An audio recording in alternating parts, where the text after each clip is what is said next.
Hello hi student, how are you? Welcome to my channel. Last लेक्चरमध्ये आपण practical problem जो काही first आहे ट्रॅडिशनल अप्रोचनुसार आपण सॉल्व्ह केलेला आहे. आजच्या व्हिडिओमध्ये आपण सेकंड प्रॅक्टिकल प्रॉब्लेम हा मॉडर्न अप्रोचनुसार आपण सॉल्व्ह करणार आहोत. पण त्याही आधी अजूनही जर तुम्ही माझ्या चॅनलला सबस्क्राईब केला नसेल तर चॅनलला कुठे सबस्क्राईब करा. व्हिडिओ आवडला तर नक्की लाईक करा आणि जास्तीत जास्त विद्यार्थ्यांमध्ये व्हिडिओ शेअर करा. So let's start. विद्यार्थ्यांनी प्रथम फॉर्मॅट प्रिपेअर करून घ्यायचा आहे. ज्या काही सर्व ट्रान्झॅक्शन आहेत या ट्रान्झॅक्शनच्या कॉलममध्ये सर्व ट्रान्झॅक्शन तुम्ही लिहून घ्यायच्या आहेत. बघा या ठिकाणी मी फॉर्मॅट प्रिपेअर करून घेतलेला आहे.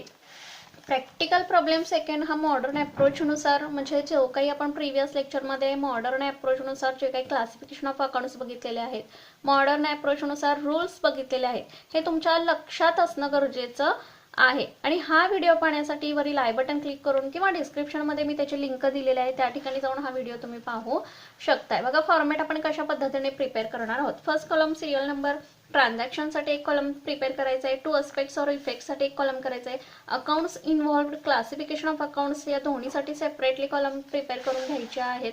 रूल्स कशा पद्धतीने आपण अप्लाय करणार आहोत त्याच्यासाठी एक कॉलम पाहिजे. आणि डेबिट कशाला पडणार आहे आणि क्रेडिट कशाला पडणार आहे याच्यासाठी दोन कॉलम आपल्याला प्रिपेअर करून घ्यायचे आहेत. फर्स्ट ट्रान्झॅक्शन लक्षात घ्या काय सांगितलेली आहे.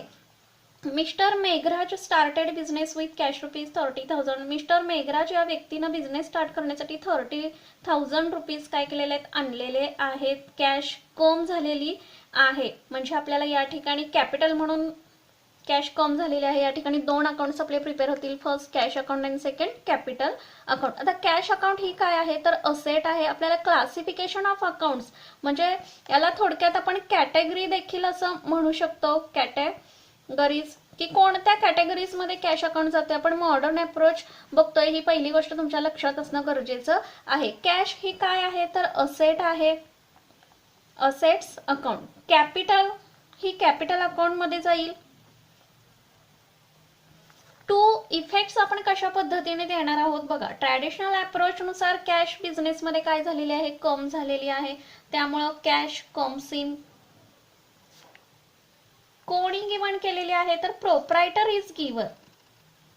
प्रोप्रायटर मीन्स उद्योजक, जो काही व्यवसाय मालक आहे तो. प्रोप्रायटर इज गिवर. आणि रूल्स आपण कशा पद्धतीने अप्लाय करणार आहोत बघा. मॉडर्न अप्रोच नुसार जर बिझनेसमध्ये एखादी असेट इन्क्रीज होत असेल, आता बिझनेसमध्ये कॅश कम झालेली आहे म्हणजे कॅश ही असेट मध्ये इन्क्लूड होते. इन्क्रीज झालेली आहे असेट, त्यामुळं increase in assets. Increase in asset. Capital he capital account मध्ये जाणार आहे. जर बिझनेस मध्ये कॅश आणलेली आहे पण काय म्हणून आणले तर भांडवल म्हणून आणलेलं आहे म्हणजे भांडवल हे काय झालेलं असणार आहे, वाढलेलं असणार आहे. त्यामुळे increase in capital. Increase in capital. कोणते दोन अकाउंट तयार होतील. डेबिट कशाला पडेल, कॅश कम झालेले कॅश अकाउंटला डेबिट पडेल आणि क्रेडिटला कॅपिटल अकाउंट पडेल. सेकंड ट्रान्झॅक्शन काय सांगितलेले आहे लक्षात घ्या. Deposited cash into bank of India ₹2,000. Bank of India या बँकेमध्ये ₹2,000 डिपॉझिट केलेले आहेत, ठेव म्हणून ठेवलेली आहे. त्यामुळं कोणाला पैसे मिळालेले आहेत, पैसे कोणाला मिळालेले आहेत तर बँकेला पैसे मिळालेले आहेत. डेबिटला काय पडेल लक्षात घ्या तर बँक ऑफ इंडिया पडणार आहे. म्हणजे कोणते दोन अकाउंट्स प्रिपेअर होतील, बँक ऑफ इंडिया आणि दुसरा कॅश आपल्याकडून गेलेली आहे, कॅश अकाउंटला क्रेडिट पडेल. आता बँक ऑफ इंडिया ही काय आहे तर असेट आपली आहे कारण पैसे आपले बँकेमध्ये असणार आहे. त्यामुळे बिझनेसच्या दृष्टिकोनातून bank of India he asset असणार आहे आणि कॅश अकाउंट ही काय असणार आहे, असेट्स असणार आहे. पैसे कोणाला मिळालेले आहेत तर बँक ऑफ इंडियाला मिळालेले आहेत. ठेव आपण बँक ऑफ इंडिया मध्ये ठेवली आहे त्यामुळे bank of India is receiver.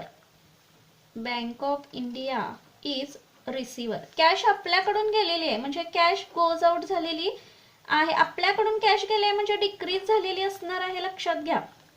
Cash goes out. Rules आपण कशा पद्धतीने अप्लाय करतोय. पैसे बँकेत गेलेले आहेत, बँक असेट मध्ये इन्क्लूड होणार आहे. असेट थोडक्यात इन्क्रीज झालेली आहे त्यामुळे increase in asset. Increase in assets. Cash आपल्याकडून गेले म्हणजे कॅश काय झालेली आहे, डिक्रीज झालेली आहे, कमी झालेली आहे. Decrease in assets. डेबिटला काय पडणार आहे, बँक ऑफ इंडिया पडणार आहे आणि क्रेडिटला कॅश अकाउंट पडेल. नेक्स्ट ट्रान्झॅक्शन काय सांगितलेलं आहे लक्षात घ्या. Withdraw cash ₹1000 for personal use. Personal use म्हणजे काय तर ड्रॉइंग. ज्यावेळेला एखादा प्रोप्रायटर किंवा बिझनेस मालक वैयक्तिक खर्चासाठी रक्कम बिझनेस मधून काढतो त्यावेळेला ड्रॉइंग हा अकाउंट आपण प्रिपेअर करत असतो. त्यामुळे पर्सनल कामासाठी ₹1000 बिझनेस मधून काढलेले आहेत रोखीने. पैसे आपल्याजवळ आलेले आहेत का, कोणी गिवन केलेले आहेत, तर बिझनेस मधून पैसे गेलेले आहेत. कोणाला मिळाले तर प्रोप्रायटरने काढलेले आहेत म्हणजे प्रोप्रायटर जवळ पैसे येणार आहेत. पहिला ड्रॉइंग अकाउंट प्रिपेअर करून घ्यावा लागेल आणि दुसरा कॅश अकाउंट. पैसे आपल्याकडून गेलेत म्हणजे बिझनेस मधून गेलेले असणार आहेत. ड्रॉइंग अकाउंट कॅपिटल अकाउंट मध्ये इन्क्लूड होणार आहे. कॅपिटल काय झालेलं असणार आहे, मग डिक्रीज झालेलं असणार आहे. भांडवलामधून ती रक्कम गेलेली असणार आहे. कॅश अकाउंट असेट्स अकाउंट मध्ये इन्क्लूड होईल. इफेक्ट्स बघा. Proprietor is receiver. Proprietor is receiver. Cash गेलेली आहे, कॅश गोज आउट. असेट काय झालेली आहे, डिक्रीज झालेली असणार आहे. रूल्स बघा कशा पद्धतीने आपण अप्लाय करतोय. कॅपिटल अकाउंट, कॅपिटल मधून काय झालेले आहे, रिड्यूस झालेले आहे, कमी झालेले आहे. त्यामुळे डिक्रीज इन कॅपिटल आणि डिक्रीज इन असेट्स. डेबिटला काय पडणार आहे, ड्रॉइंग अकाउंट पडेल आणि क्रेडिटला कॅश अकाउंट पडेल. नेक्स्ट ट्रान्झॅक्शन 4 नंबरची लक्षात घ्या. Purchase goods on credit from Nilesh ₹2000. Nilesh या व्यक्तीकडून ₹2000 माल उधारीनं खरेदी केलेला आहे. कोणत्या प्रकारचा माल खरेदी केलाय का दिलेलं नाही. नाव दिलेलं आहे, नाव मेन्शन केलंय म्हणजे ऑफकोर्स की क्रेडिटची ट्रान्झॅक्शन असणार आहे. माल आपल्याकडं आलेला आहे का, तर माल उधारीनं खरेदी केलेला आहे. कोणत्या व्यक्तीकडून, तर निलेश या व्यक्तीकडून खरेदी केलेला आहे. त्यामुळे 2 अकाउंट तयार होतील, परचेस अकाउंट आणि निलेश अकाउंट. परचेस खर्च आहे, उधारीने खरेदी केलेला आहे तर ही देखील खर्च आहे, एक्सपेन्सेस अकाउंट. आणि निलेश अकाउंट कशामध्ये जाईल, त्या व्यक्तीकडून उधारीने खरेदी केलं म्हणजे देणं निर्माण झालेलं असणार आहे, लायबिलिटी अकाउंट मध्ये जाईल. क्रेडिटर्स असणार आहे निलेश, लायबिलिटी अकाउंट. इफेक्ट्स लक्षात घ्या. Purchases is an expenses. Nilesh is giver. Rules बघा. increase in expenses, increase in expenses. Liability create झालेली आहे त्यामुळे वाढलेली आहे, increase in liability. डेबिटला परचेस अकाउंट पडेल आणि क्रेडिटला निलेश अकाउंट पडेल. नेक्स्ट ट्रान्झॅक्शन 5 नंबरची. Cash purchases ₹3000. ₹3000 माल काय केलेला आहे, रोखीने खरेदी केलेला आहे. कोणत्या प्रकारचा खरेदी केलाय सांगितलंय का, नाही, फक्त माल खरेदी केलेला आहे रोखीने. ₹3000 लगेच आपल्याकडून गेलेले आहेत. काय म्हणून, तर परचेस केलेला आहे म्हणून. त्यामुळे परचेस अकाउंट क्रिएट होईल आणि कॅश अकाउंट क्रिएट होणार आहे. परचेसेस अकाउंट एक्सपेन्सेस मध्ये इन्क्लूड होणार आहे. कॅश आपल्याकडून गेलेली आहे, कॅश असेट मध्ये इन्क्लूड होईल. इफेक्ट्स लक्षात घ्या. Purchases is an expenses. Cash गेलेली आहे आपल्याकडून, cash goes out. Cash asset मध्ये जाईल त्यामुळे असेट काय झालेली आहे, डिक्रीज झालेली आहे. रूल्स बघा. Increase in expenses, increase in expenses. Decrease in asset, decrease in assets. कोणते 2 अकाउंट तयार होतील, डेबिटला परचेसेस अकाउंट पडणार आहे आणि क्रेडिटला कॅश अकाउंट पडेल. नेक्स्ट ट्रान्झॅक्शन लक्षात घ्या 6 नंबरची. पेड वेजेस ₹400 मजुरी दिलेली आहे, पेड केलेली आहे. एक्सपेन्सेस आहे, काय म्हणून एक्सपेन्सेस झालाय तर वेजेस म्हणून खर्च झालेला आहे, पैसे गेलेले आहेत आपल्याकडून. Wages account debit to cash account credit. Wages account expenses मध्ये इन्क्लूड होईल, expenses account. Cash asset account आहे, डिक्रीज होईल. इफेक्ट्स लक्षात घ्या. Wages is an expenses, cash goes out, cash goes out. Increase in expenses, rules बघा. Increase in expenses. Decrease in asset, asset कमी झालेली आहे, decrease इन असेट्स. डेबिटला wedges account पडेल आणि क्रेडिटला कॅश अकाउंट पडेल. Next transaction, purchases a chair for office use ₹3200. काय सांगितलेलं आहे बघा, ₹3200 चेअर खरेदी केलेल्या आहेत, पण कशासाठी? ऑफिसच्या कामकाजासाठी खरेदी केलेल्या आहेत. चेअर फर्निचर मध्ये इन्क्लूड होणार आहे.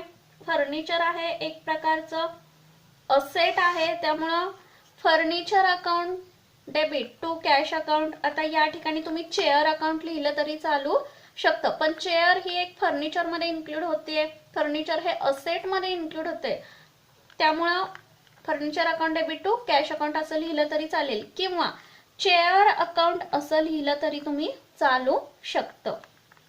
त्यामुळं चेअर अकाउंट एक इन्क्लूड होईल आणि कॅश अकाउंट तयार करून घ्यावं लागणार आहे. असेट आहे, कॅश अकाउंट असेट आहे. इफेक्ट्स लक्षात घ्या.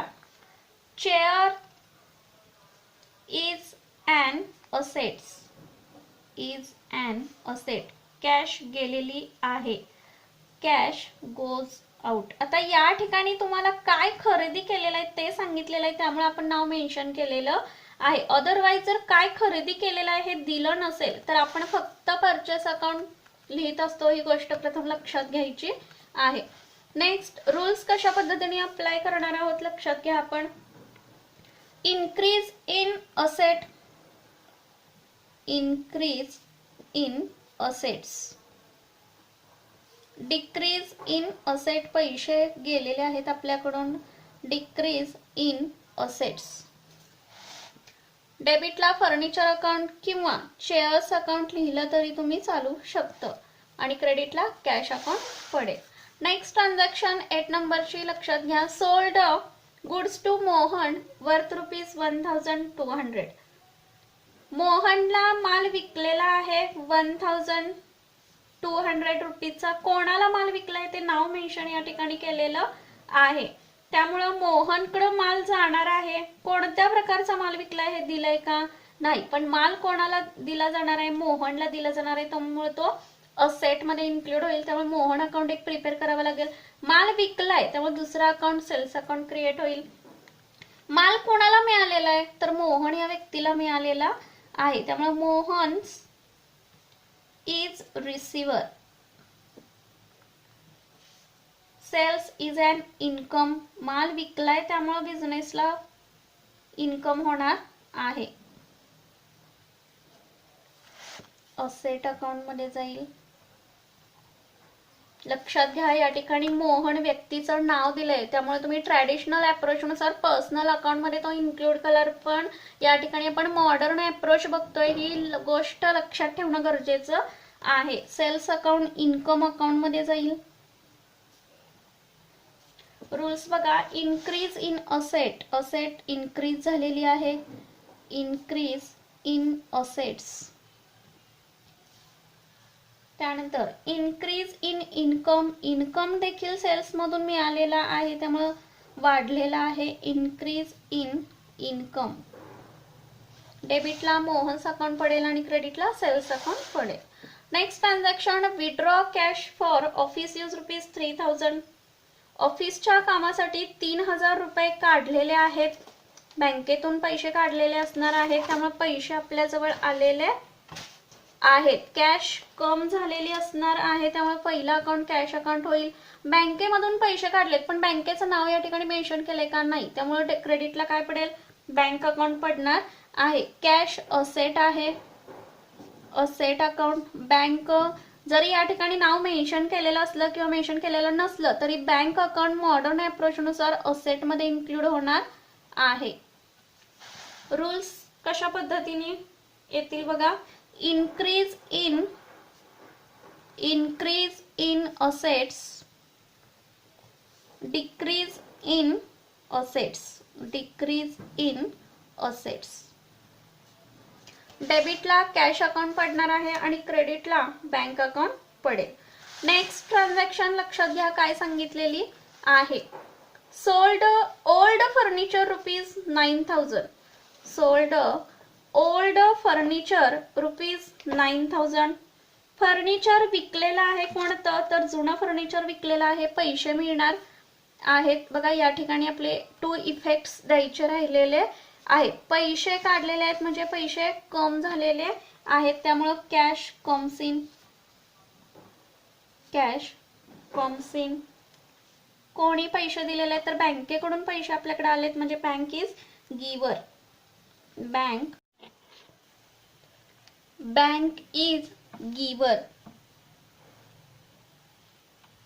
नेक्स्ट ट्रान्झॅक्शन काय सांगितलेलं लक्षात घ्या. Sold old furniture ₹9,000. याच्यामध्ये आपल्याला माहिती आहे कॅश अकाउंट प्रिपेअर करावं लागणार आहे आणि फर्निचर अकाउंट प्रिपेअर करून घ्यावा लागणार आहे. कॅश अकाउंट असेट मध्ये इन्क्लूड होईल. त्यानंतर फर्निचर अकाउंट हा देखील असेट्स मध्ये इन्क्लूड होणार आहे. इफेक्ट्स आपण कशा पद्धतीने या ठिकाणी देऊ शकतो. ओल्ड फर्निचर सेल्स केलेला आहे म्हणजे कॅश कम झालेली असणार आहे, कॅश कम्स इन. त्यानंतर furniture is an asset, asset आहे. Furniture is an assets. Rules कशा पद्धतीने अप्लाय करणार आहे लक्षात घ्या. असेट अकाउंट काय झालेली आहे? कॅश कम झालेली आहे. असेट इन्क्रीज झालेली आहे, increase in assets. Furniture decrease झालेलं असणार आहे, विकलेलं आहे म्हणजे आपल्याकडून गेलेलं असणार आहे, कमी झालेलं असणार आहे, त्यामुळे decrease in assets. Next transaction received dividend of ₹1,000. Dividend मिळालेला आहे. डिव्हिडंड मीन्स लाभांश प्राप्त झालेला आहे. 1,000 म्हणजे कॅश आपल्याकडं कम झालेली आहे. काय म्हणून कम झालेली आहे? तर डिव्हिडंड म्हणून कम झालेली आहे, त्यामुळे कॅश अकाउंट प्रिपेअर करावं लागणार आहे आणि डिव्हिडंड अकाउंट प्रिपेअर करून घ्यावं लागणार आहे. कॅश अकाउंट असेट मध्ये इन्क्लूड होईल. डिव्हिडंड इन्कम आहे त्यामुळे इन्कम अकाउंट मध्ये जाईल, तो इन्कम्स अकाउंट. इफेक्ट्स बघा, कॅश कम होणार आहे, कॅश कम झालेली आहे, मिळालेली आहे, कॅश कम्स इन. काय म्हणून कम झालेले आहे? तर dividend is an income. Dividend is an income. Rules बघा कशा पद्धतीने अप्लाय होतील. असेट काय झालेली आलेली आहे आपल्याकडे, increase in assets, increase in assets. Dividend म्हणून इन्कम मिळालेला आहे त्यामुळे इन्क्रीज इन इन्कम. आता या ठिकाणी कोणते 2 अकाउंट प्रिपेअर होतील? म्हणजे डेबिटला कॅश अकाउंट पडेल आणि क्रेडिटला डिव्हिडंड अकाउंट पडेल. नेक्स्ट ट्रान्झॅक्शन लास्ट काय सांगितलेले आहे बघा.